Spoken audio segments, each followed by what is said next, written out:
Radio de la Paix, le journal de 7 heures. Linda Christelle Ballier. Francis Cassi, vous recevez dans le cadre de l'invité de la rédaction le président de l'UDC, l'Union démocratique et citoyenne. Anissi Yanzi, qui répond à vos questions, parle de comment son parti se prépare à choisir ses candidats pour les élections municipales et régionales de 2023, et cela dans une perspective d'alliance avec d'autres partis ou groupements politiques. Un entretien à suivre maintenant. Anissi Yanzi, bonjour. Bonjour. L'UDC, par rapport aux futures élections de 2023, se prépare déjà? Exactement. Le conseil de présidence de l'UDC s'est réuni et nous avons évoqué la possibilité du parti de présenter les candidatures aux futures élections municipales et régionales. Mais comment est-ce que vous allez faire le choix de ces candidats? C'est par des primaires ou comment? Déjà, les candidats expriment leur velléité de candidature, on les enregistre.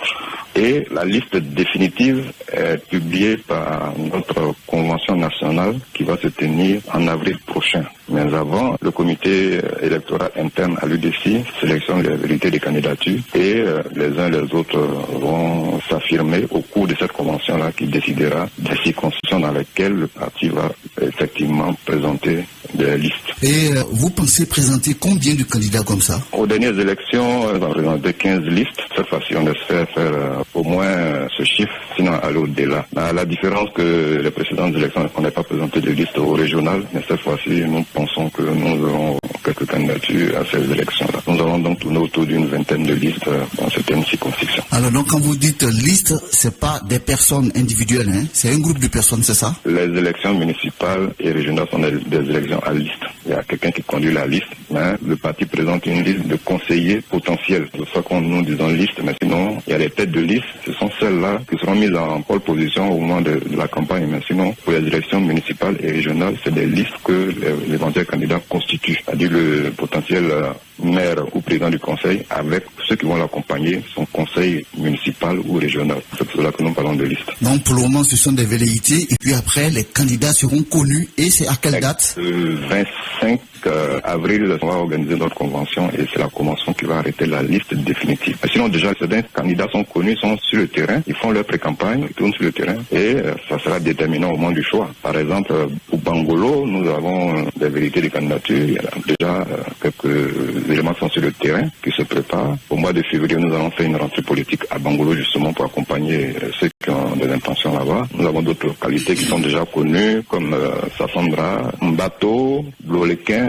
Diokwe, beaucoup se sont déjà signalés, donc on se prépare à ça. Mais pratiquement tous les partis en Côte d'Ivoire s'affirment démocratiques et appliquent la démocratie. Mais pourquoi, quand il s'agit de choisir des candidats, on ne va pas directement vers les primaires? D'abord, pour aller vers les primaires, il faut avoir plusieurs candidatures sur une localité. En ce moment-là, vous êtes obligé de passer par une primaire. Quand on n'arrive pas à s'accorder au niveau des primaires, la direction parfois fait des choix que certains peuvent trouver arbitraires. Vous savez, quand vous gérez un parti politique, vous connaissez vos éléments, vous connaissez les forces et les faiblesses des uns des autres. Et souvent, c'est la base même qui nous remonte des informations qui indiquent qui peut être le potentiel candidat. Certains se basent juste sur un seul élément et puis veulent porter la bannière du parti. Mais il y a plusieurs critères qui concourent au choix du candidat. Finalement, il y en a qui ne se plient pas à la décision de la direction et qui y vont en candidat indépendant, mais qui pour la plupart reviennent à la maison quand ils sont élus. Mais sinon, c'est pas parce qu'il n'y a pas de démocratie en interne, c'est parfois que certains mauvais perdants préfèrent aller crier au loup et puis aller en indépendant. Est-ce que l'UDC a des alliances en vue pour ces élections? Déjà, l'UDC est en plateforme avec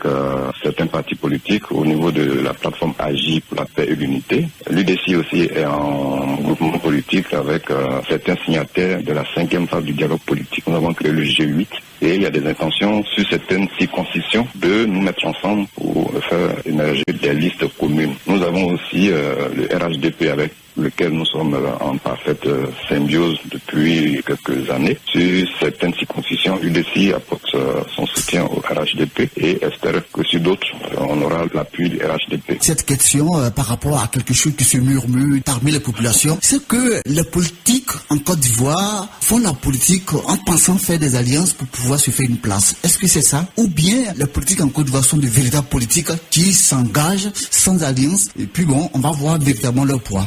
Vous Vous savez, la politique, comme disait quelqu'un, elle a saine appréciation des réalités du moment. Et aujourd'hui, le commun des mortels en Côte d'Ivoire, c'est aujourd'hui que, à certains niveaux, on ne peut pas remporter une élection tout seul, parce que il y a 3 grandes formations politiques aujourd'hui qui se sont plus ou moins partagées l'échiquier. Ces 3 grandes formations même savent que toutes seules, à certains niveaux, c'est difficile. Donc, la nécessité de se mettre ensemble va de soi. Mais, sur certaines localités, les partis y vont avec leur propre force.